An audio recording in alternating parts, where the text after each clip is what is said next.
उपस्थित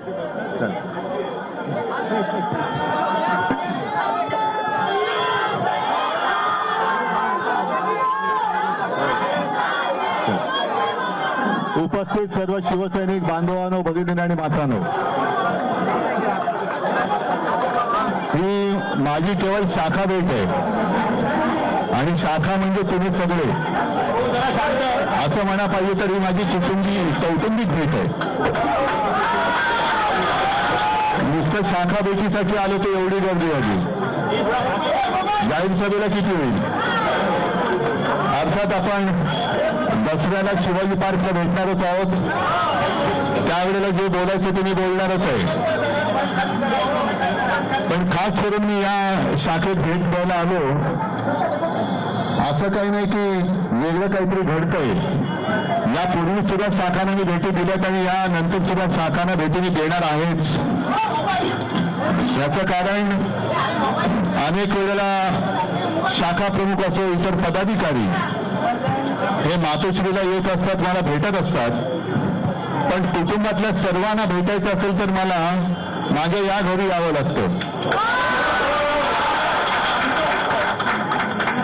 आणि गेले काही दिवस किंवा काही वर्ष, गेले 2-3 वर्ष सतत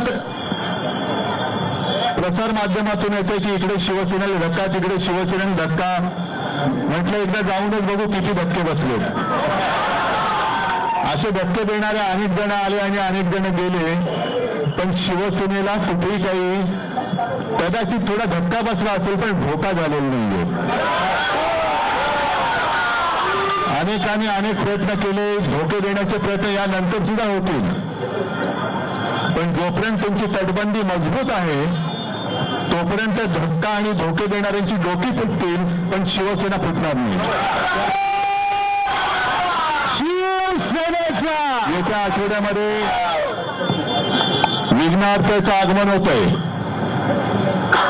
मी त्या पार्श्वभूमीवरती गणरायाच्या चरणी प्रार्थना करतो की तुझ्या कार्याचा, हिंदुत्वाचा पवित्र भगवा घेऊन आम्ही पुढे निघालेलो आहोत. आणि वाटेमध्ये काळी मांजरं अनेक येत आहेत, स्वतःला वाघ बनवणारे. त्या मांजरांचा, काळ्या मांजरांचा, अपशकुनी मांजरांचा बंदोबस्त तूच कर, नाहीतर तुझे शिवसैनिक आम्ही सगळेजण आहोतच त्यांचा बंदोबस्त करायला. गणपती बाप्पा! तुम्ही सगळे कार्यकर्ते इथे जमलेला आहात. मोठं भाषण मी काय करणार नाही, पण सगळ्यांनी एक काम मात्र नक्की करायचं आहे, ते म्हणजे कोणतं काम? आपल्या वॉर्डात, आपल्या मतदार यादीत मतचोरी होते का, मतचोर घुसलेत का? प्रत्येक गटप्रमुखांनी आणि प्रत्येक कार्यकर्त्यांनी, हा गणपती उत्सव आहे, त्याच्यानंतर मग पितृपक्ष तर मी आपलाच मानतो, कारण माझा पक्ष पितृपक्षच आहे. पण शिवसेनेची स्थापना कोणी केली? माझ्या पित्यानेच केलेली आहे. ज्यांच्याकडे, ज्यांच्या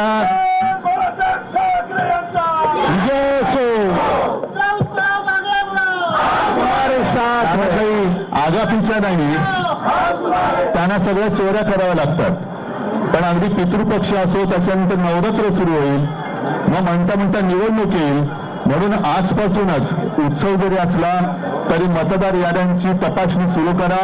घरोघरी जाऊन एका माणसाला एकच मत आहे की नाही बघा, कारण नाहीतर निवडणुकीच्या दिवशी जे मतदार आपल्यामध्ये नाही आहेत त्यांच्या नावाने सुद्धा बोगस मतदान होतं, काही ठिकाणी दुबार मतदान होतं. तर आता डोळ्यामध्ये तेल घालून घरोघरी मतदार यादी चेक करा.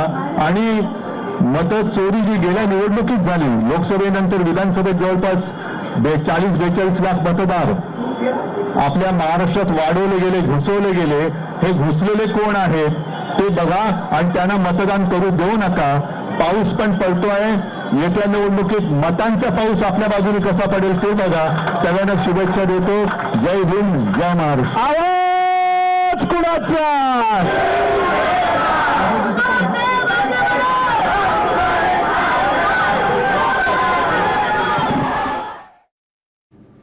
उद्धव ठाकरे बोलत होते, दहिसरला ते बोलत होते. दहिसरला त्यांच्या शाखा भेटींना सुरुवात झालेली आहे. आता ह्याच्या पुढे ते शाखा भेटी घेणार आहेत. दहिसरमधनं उद्धव ठाकरेंनी मतचोरी विरोधात आवाज उठवलेला आहे.